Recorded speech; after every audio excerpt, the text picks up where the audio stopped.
All right, so let's dive into this whole thing with the email that federal employees got about these workforce reforms. Oh. The one with the deferred resignation offer. Right. We're going to take a deep dive into all of that. Plus, we've got the actual resignation letter itself, and then we've got some analysis that tries to connect the dots between all of this and, believe it or not, Elon Musk.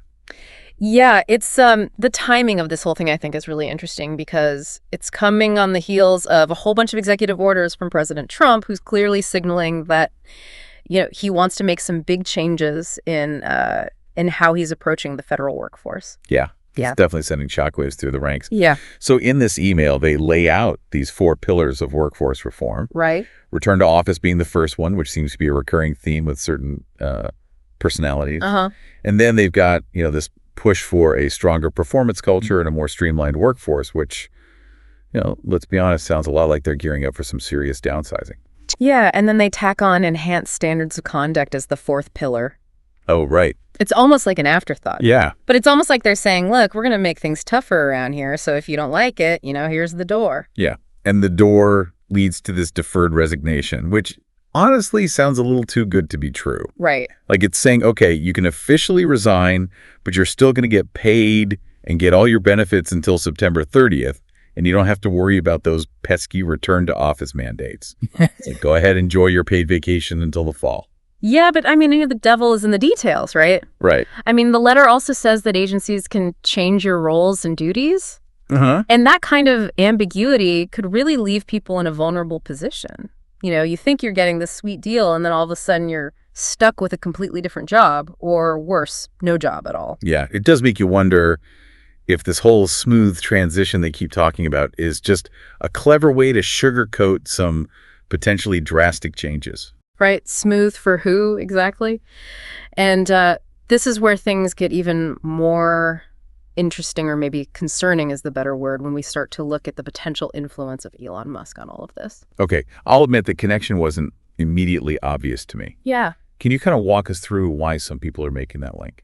Well, you have to remember what happened at Twitter. Yeah. Musk promised a smooth transition there too, but then what followed was mass layoffs, slashed benefits, and just a whole lot of chaos.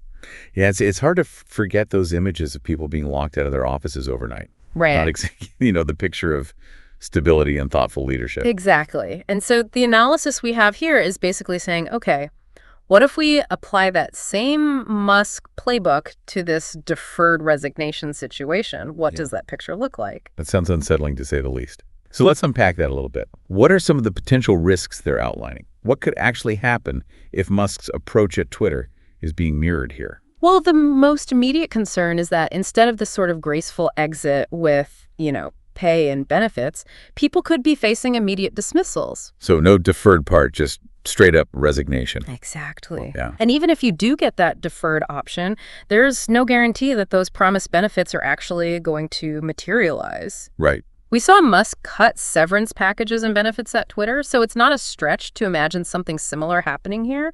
And remember, this isn't just about, the money. Right. What about working conditions for those who choose to stay? Right. The letter might exempt them from return to office now. Right. But what's to stop that from changing, on a dime? That's a good point. It almost feels like a setup, right? Like they dangle this deferred resignation carrot. Right. But then they make the conditions so unbearable for those who stay that they're practically forced to resign anyway. Exactly. And then what about, the long-term implications? Yeah. Things like, retirement plans and pensions. Musk isn't exactly known for respecting established systems. Right. What's to stop him from pushing for changes that could, negatively impact federal retirement programs? Yeah. Okay. I'm starting to see why this is causing so much anxiety. Yeah. So we've got potential immediate dismissals, benefit cuts, a volatile work environment, possibly leading to people feeling pressured to quit. Yeah. What else should people be worried about? Well, there's the legal side of things. Musk has a history of, shall we say, creative interpretations of agreements. What's to stop the OPM from using some obscure legal loophole to deny post-employment benefits? So even if you play by the rules might change without warning. Exactly. That's a pretty scary thought. It is. And, we can't ignore the potential for blacklisting. Right. This administration is all about loyalty. What happens to those who choose to resign resign under this program? Right. Could they face negative consequences down the line when applying for other government jobs or even private sector positions? That's a very real concern, especially given, the political climate we're in. This isn't just about losing your job. This is about, potentially jeopardizing your entire career. Exactly. And then, of course, there's the potential for administrative chaos. Musk's this big proponent of cutting bureaucracy. Right. But that could easily backfire and lead to understaffing and just a complete breakdown in, essential processes. So we're talking about things like lost records, delayed payments, and just general bureaucratic mayhem. Right. Not exactly a recipe for a smooth transition. Not at all. And then the final and perhaps most unsettling potential risk is a complete overhaul of the federal workforce itself. Oh, wow. Musk is a big proponent of automation and outsourcing. Right. What's to stop him from applying that same thinking to the government, potentially replacing entire departments with contractors and AI systems? Okay, that is a chilling thought. Yeah. It feels like we're standing on the precipice of a major shift. And it's hard to know what the landscape will look like on the other side. It's definitely a lot to process. But remember, we're talking about potential risks here. Right. Not guaranteed outcomes. Right. We're using Musk's past actions as a framework to understand what could happen. Right. But it's impossible to say for certain what will happen. Right. And it's important for people to keep that in mind. This analysis is a valuable perspective. Yeah. But it's not the only one. Exactly. But I think it's a perspective worth considering, especially for those who are trying to decide what to do about this deferred resignation offer. Absolutely. So what does this all mean for the federal employee, facing this decision? Yeah. What are the key takeaways? First and foremost, don't panic. Okay. Take a deep breath, read the fine print, and carefully weigh the risks and benefits. Okay. This is a major life decision with potentially long-term consequences. Solid advice. Don't just react emotionally. What else should people be thinking about? Information is power. Seek out legal counsel if you have any doubts. Understand your rights as an employee and don't just rely on official sources, Right. Talk to colleagues, share information, and try to get a sense of what others are thinking and doing. Strength in number. Yeah, right. So just having those conversations can help you make sense of a confusing situation. Exactly. And this is also a good time to really think about your career goals and your values. Do you believe in the direction this administration is heading? Right. Are you willing to potentially sacrifice stability and security for the sake of staying in government service? Those are tough questions, but essential ones to ask yourself. Right. This situation is forcing a lot of people to reevaluate their priorities and what they want their future to look like. It is. And I think it also raises some broader questions about the nature of government work itself. Yeah. Are we moving away from the idea of a stable, lifelong career in public service? Right. Is this a sign of things to come for other industries as well? It does feel like we're at a turning point, not just for the federal government, but for the workforce as a whole. Okay, so we've laid out the potential downsides and the big questions this whole situation's raising. Right. But before we get too deep into existential dread, let's shift gears for a moment. Okay. Is there a chance any of this could actually be a good thing for some people? Is there a silver lining to this very dark cloud? There might be, actually.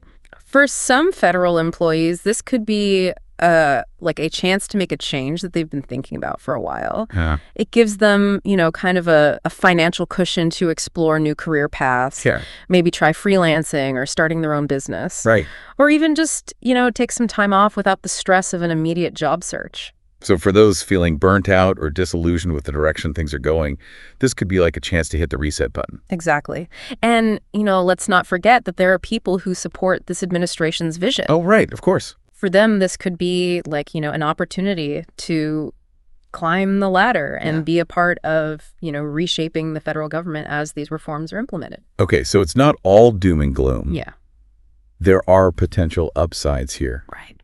Depending on your individual circumstances and perspective. Exactly. Speaking of, gathering information. Yeah. I kind of want to circle back to this Elon Musk connection for a second. Yeah. We've been talking about his potential influence, but what evidence do we actually have? Right. Is there anything concrete linking him to this resignation program? Well, there's no official confirmation of, his direct involvement. Right.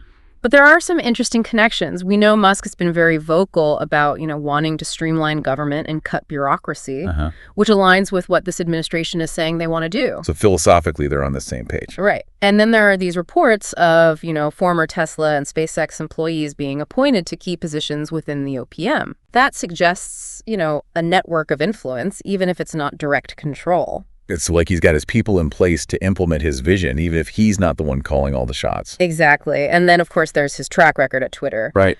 The way he handled things there, the sudden changes, the disregard for employee well-being, it's, kind of a blueprint for what could happen here. It's that uncertainty that's so unsettling. If Musk is involved even indirectly, it really raises the stakes. It does. And that's why, we felt it was important to bring this perspective to light, even if it's not a certainty. Absolutely. Yeah. So assuming this is the path we're heading down, what can federal employees do right now to protect themselves and make, informed decisions? Well, documentation is key. Keep copies of all emails, letters, any communication related to this offer. If things go sideways, you'll want to have a paper trail. So cover your bases. What else? Don't isolate yourself. Talk to your colleagues, share information, compare notes. There's power in collective knowledge and support. It can be easy to feel alone in a situation like this. Yeah. But, remember, you're not the only one going through it. Exactly. And don't be afraid to seek outside help. Yeah. Talk to a lawyer, a financial advisor, a career counselor. Get objective advice from people who understand your rights and options. Great advice. Yeah. It's a lot to navigate, but there are resources out there to help. Yeah. As we wrap up our deep dive into all of this, I want to leave you with this. What if this whole thing, this generous offer of a deferred resignation, is actually a strategic move to identify the most loyal employees? A loyalty test, if you will. Interesting theory. You're suggesting that they're trying to weed out anyone who's not fully on board with this new direction. It's a possibility. Offer a tempting escape hatch and see who takes it. Those who stay are by default the true believers, the ones they can count on to carry out their agenda, no questions asked. That's a pretty Machiavellian way to look at it. But it makes a certain kind of sense. It adds like a whole new layer of complexity to an already complicated situation. So we've explored the potential risks, the possible benefits, the uncertainty, and even the Machiavellian power plays that might be at work here. It's a lot to absorb. It is. And the truth is, we don't have a crystal ball. We don't know exactly how this will all play out. But we do know that the landscape is shifting. Yeah. And not just for federal employees. This whole situation feels like a microcosm of what's happening in the broader workforce. Right. With this increasing tension between employers and employees and this growing sense of precarity. It's a wake-up call for all of us. The old rules no longer apply. Job security is becoming a thing of the past. So what can we do? How do we navigate this new reality? Be proactive. Embrace lifelong learning. The skills you have today might be obsolete tomorrow. Build your network, cultivate relationships, and stay informed about the changes happening in your field. Don't wait for things to happen to you. Take control of your own destiny. Exactly. And remember, we're all in this together. Support each other, share knowledge, and advocate for policies that protect workers' rights. Well said. We'll be keeping a close eye on this story as it develops, and we'll bring you updates as they happen. In the meantime, as always, stay curious, stay engaged, and stay informed.